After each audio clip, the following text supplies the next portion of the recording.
start with the past year. Listen, when we met this time last year, you were talking about the things you and the board had identified y'all hope to accomplish in the past school year. How did that go? How did y'all do in terms of your goals and objectives?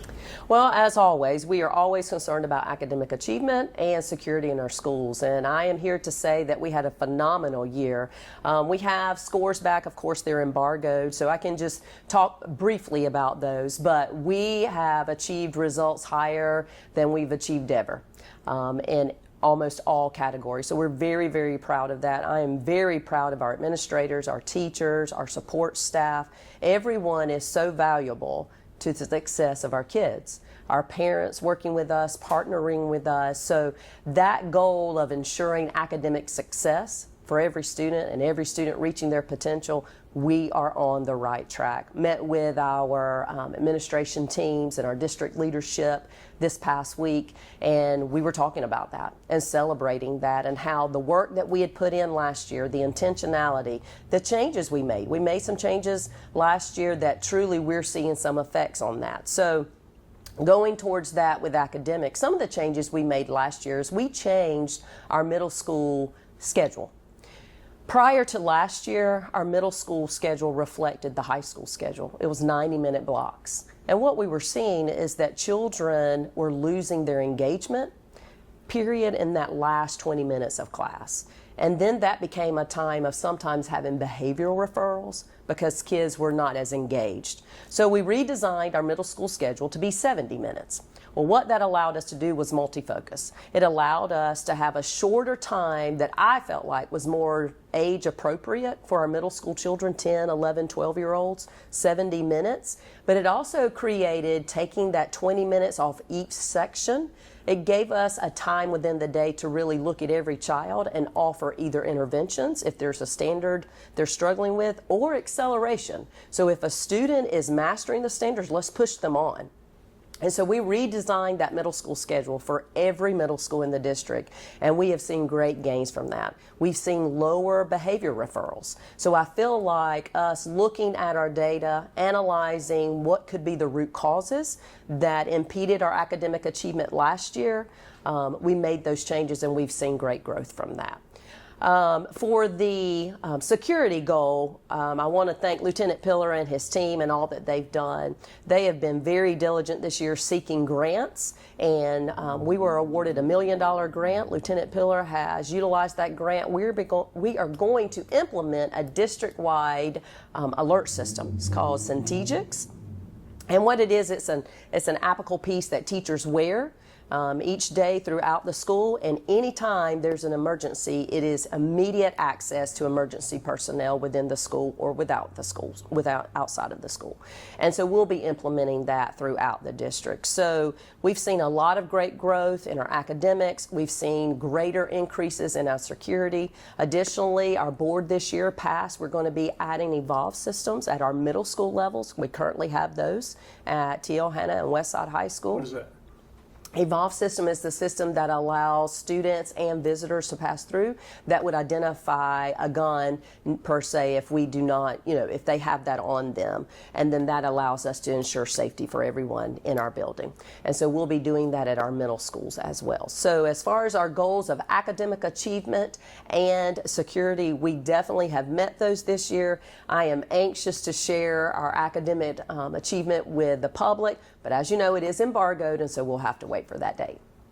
And moving into the summer, y'all passed the budget. Were there any challenges for the budget this year y'all had to deal with?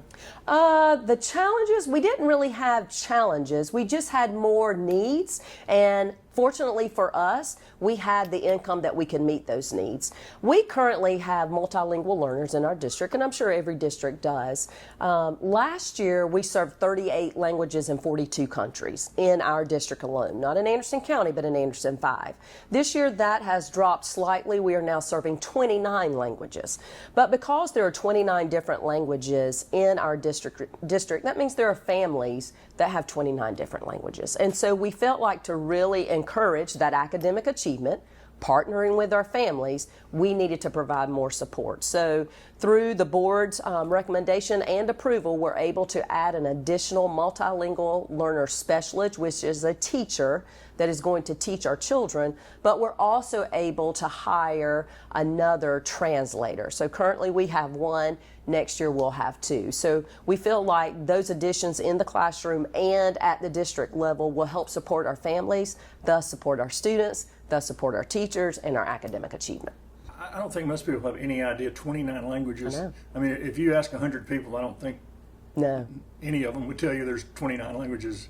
And when I've shared that information this year with others, it was that same reaction. They just did not realize.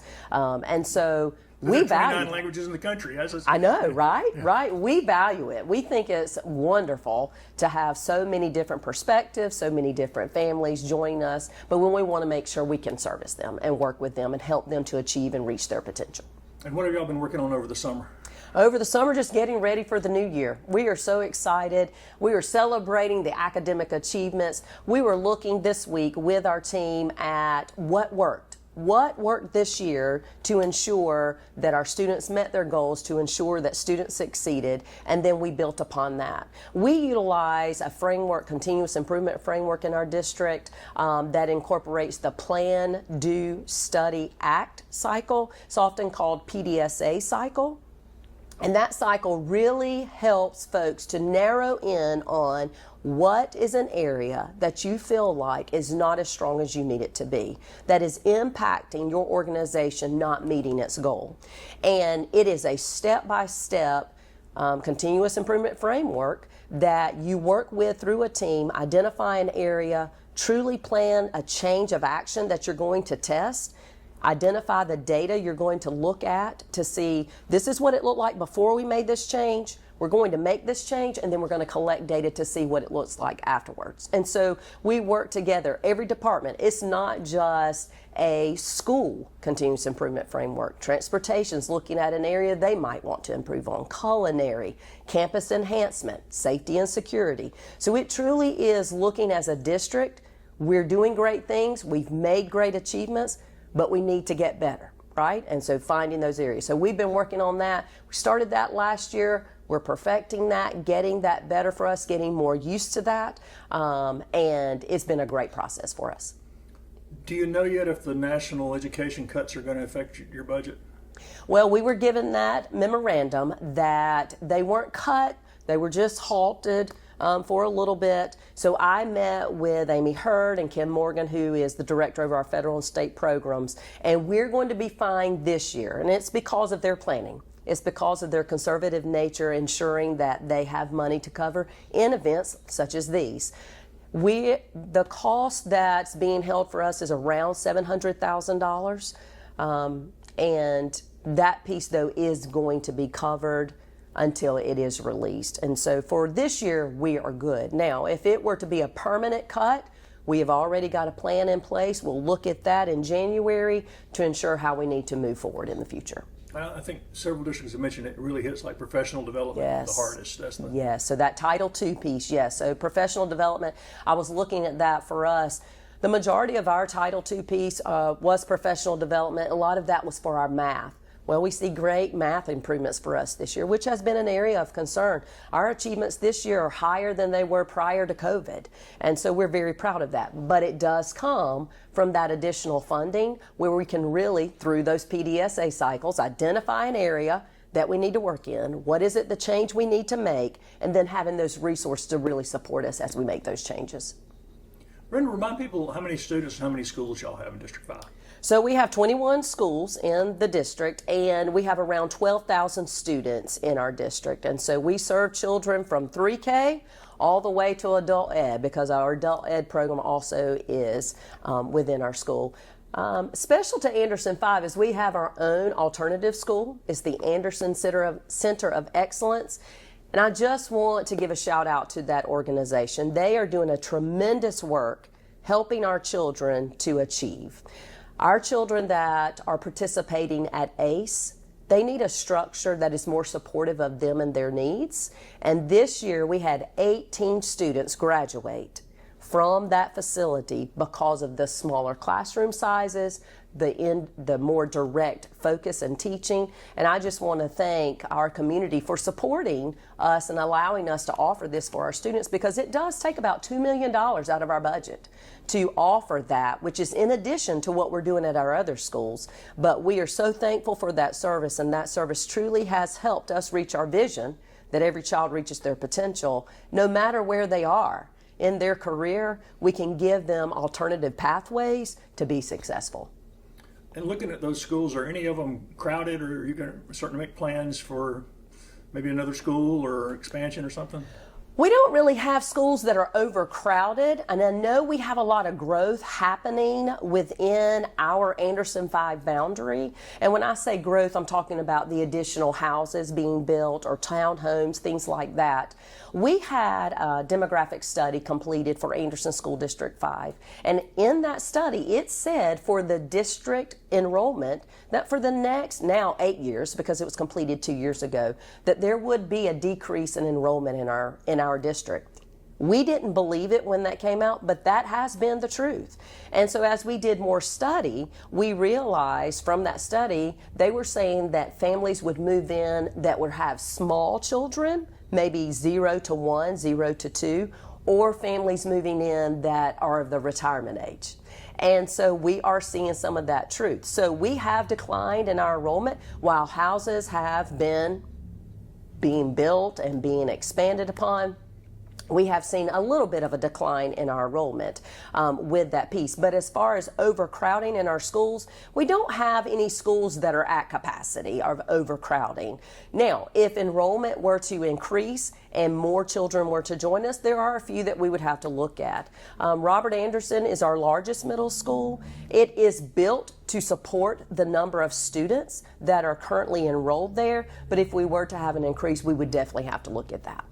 Does this also bring out challenges to transportation and stuff? Because I know South Carolina has an unusual way that we deal with buses and stuff. Right. We are always in need of bus drivers, and so if anyone is interested in pursuing that, please let us know. But yes, because our transportation, we serve community-wide, and so serving our community, ensuring students aren't on the bus more than an hour or 2 hours, that's not good for children, so we would need more bus drivers. Yeah, I'm so thankful for our transportation department. I'm thankful for Mr. Webb. He does a wonderful job orchestrating and coordinating pickups and deliveries, bus stops for our students. Some of our students are living all the way out at Lake Hartwell, and some of our students are over near I-85. And so he has to coordinate stops for our families and our students in that large span. So I'm very thankful for our transportation department. They do a great job, but we are always in need of bus drivers. So if anyone in the area would love to help us in that service, please let us know. Reach out to us. We'd love to talk with you. And with the county looking at potentially finding funding for roads, I know you have to plan around that since we have a third of our bridges you can't drive across and things like that. Right. I depend heavily on Mr. Galloway and Mr. Webb, experts in the knowledge of transportation and what we do to provide for our students and our staff, ensuring that all safety precautions are met. So yes, we lean on them heavily for that. How about the Anderson Institute of Technology? You've watched it grow and develop. How important is that to your district? It is phenomenal. Dr. Estes has done an amazing job working with us and helping us to really grow those programs, interact with numerous children from Anderson 3, Anderson 4, Anderson 5.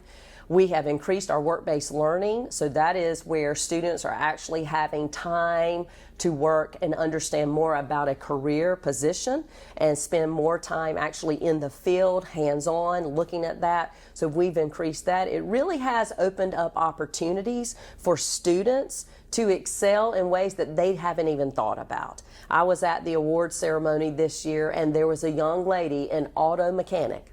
And I know sometimes people think young ladies an auto mechanic, but she loves it. She didn't want to go into it at the beginning of it, but she took the initial course, loved it. It was more like an explore course. She said, I thought I'll do this for a little bit. And then she fell in love with it. And now she's like an ambassador for us for that to spread the excitement and how it is good for girls too, because sometimes, folks think that girls shouldn't be in auto mechanics, but it has been a phenomenal curriculum for us. But it's another piece of that is AIT helps our children just explore different career options that they might not even know are available, and they can have that opportunity. As education schools see a dip in enrollment, are y'all having any trouble with teacher recruitment? We are always looking for teachers. What do y'all starting teachers make now? $52,000, that's our base pay.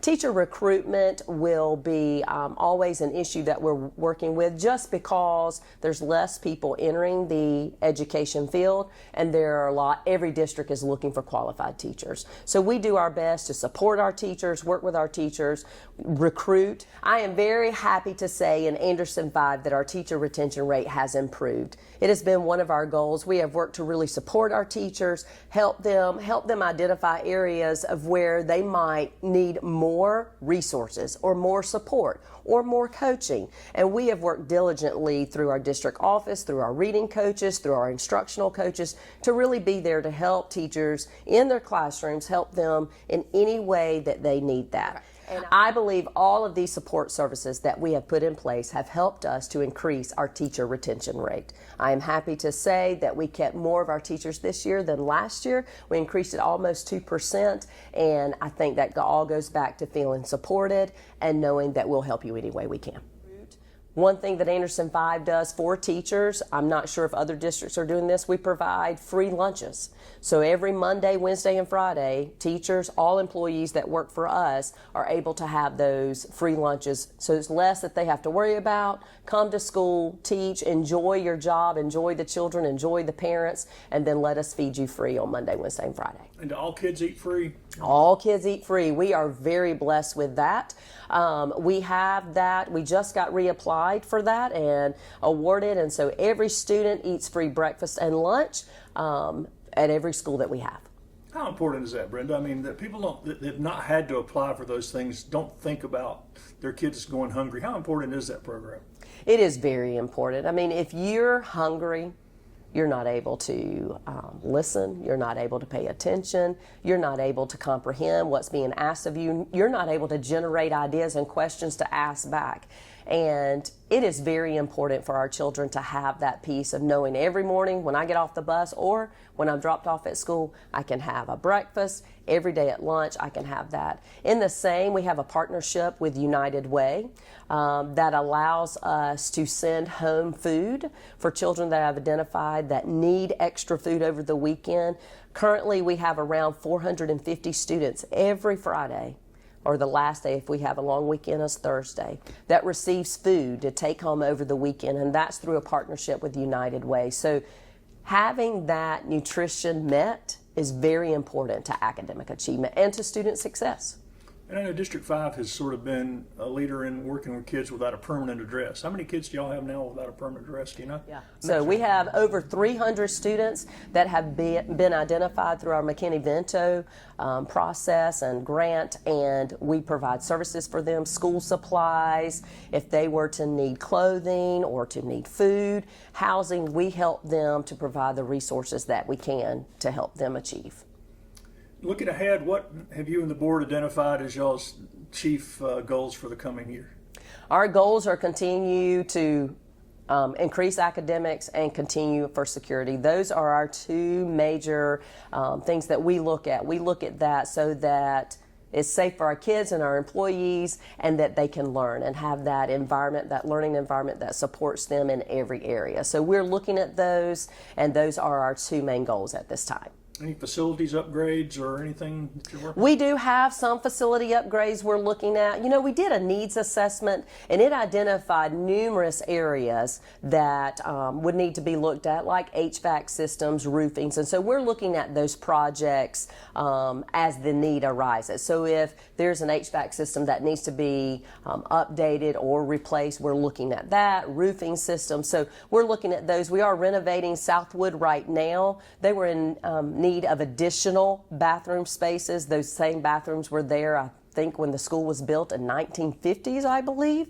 And so we are renovating Southwood right now with the bathroom renovations, and then we're looking at our schools to see if there's needs to be roofs completed or HVAC systems. What about athletics and extracurricular activities? How has that grown in District 5 over the last year or so?